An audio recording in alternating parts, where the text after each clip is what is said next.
China loves harassing its neighbors, but Bhutan, one of its smallest neighbors in the Indian subcontinent, has refused to buckle under Chinese pressure. But how did a small nation like Bhutan, with just a population of 700,000 people, which is even less than the strength of the PLA troops, manage to deflate Beijing's fat ego? Well, the truth is that it had the strong backing of India, which is itself blowing the daylights out of the PLA troops at the LAC.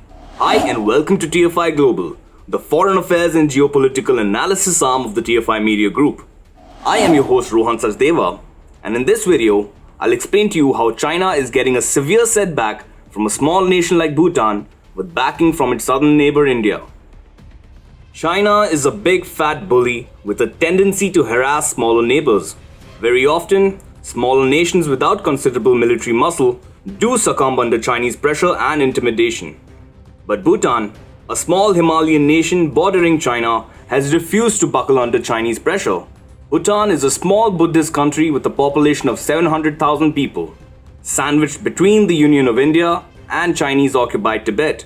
China has boundary disputes with Bhutan, which doesn't really come as a surprise because the Middle Kingdom claims sovereignty upon the territory of all its neighboring nations. Furthermore, Beijing has been intimidating Bhutan into giving up on its territory, which again isn't a departure from usual Chinese behavior. What will surprise you though is how Bhutan has managed to push back against Chinese belligerence with the help of its southern neighbor India. If you look at it closely, Bhutan's entire population of 0.7 million people is almost 3 times smaller than the Chinese People's Liberation Army, with a troop strength of over 2 million soldiers. So you can imagine the kind of strength that Bhutan gets from India's military. Most recently, Bhutan has refused to buckle under Chinese pressure over alteration in the terms of governing boundary talks between the two nations. China was looking to push through a so-called 3-step roadmap, but Bhutan rejected Beijing's proposal. The tiny Buddhist nation wants to stick with the existing framework for resolving boundary disputes. In fact, Bhutan clearly communicated its stance to China during the 10th expert group meeting between the two countries. A leading Indian defense expert, Nitin Gokhale, has claimed that as per sources, Bhutan's insistence caused considerable impatience on the Chinese side. China wanted to make several changes in the boundary resolution framework. Take, for instance, China's suggestion to amend a clause in the guiding principles that obligates both sides to maintain the status quo on the international boundary as it existed in March 1959. The Bhutanese delegation, however, did not yield to this destabilizing demand and pointed out that the clause was inserted at the demand of the then Chinese Vice Foreign Minister Louis Shikung in 1988. It is worth noting that the Chinese officials were being unduly aggressive at the 10th EGM right from the word go.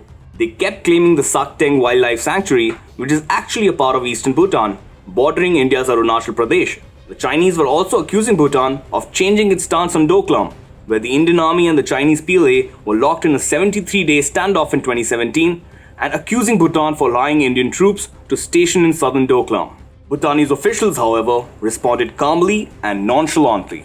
Yet, Bhutan remained unyielding. It pointed out that Sakteng was never disputed territory and also denied the presence of Indian troops in Bhutanese border outposts at the Sino-Bhutan border. Other demands made by China, namely the establishment of diplomatic relations and concessions on the western sector if China dropped the Sakteng claim, were also rejected by the Bhutanese delegation. The Chinese officials were clearly taken aback by the firm Bhutanese response and escaped the embarrassing situation after saying that they will have to refer the matter to the higher-ups. Bhutan has withstood Chinese pressure and Beijing clearly has no befitting response in its mind. Bhutan has therefore managed to stay on India's side and push back against Chinese attempts to encroach upon Bhutanese territory in a bid to hurt India's strategic interests. The tiny Buddhist nation is clearly bolstered by New Delhi's backing. Bhutan is no protectorate of India. Rather, the two nations enjoy deep military cooperation from an equal standpoint. India and Bhutan have a decades-old treaty of friendship between them, which was renegotiated in 2007. The treaty, among other things, stipulates cooperating closely on issues relating to national security, including neither country allowing the use of its territory for activities harmful to national security and interests of the other. Retired Indian Army General Ashok Mehta wrote in the print, "Still, that India is responsible for the defense of Bhutan and Indian Army's operational plans include defense of Bhutan as a contingency plan is true, but is not backed by any MOU. India has a primary role to play behind Bhutan's stubbornness in the face of Chinese aggression. China may be the world's second largest economy with a massive military force, but a small Buddhist nation of 700,000 people is deflating Beijing's fat ego.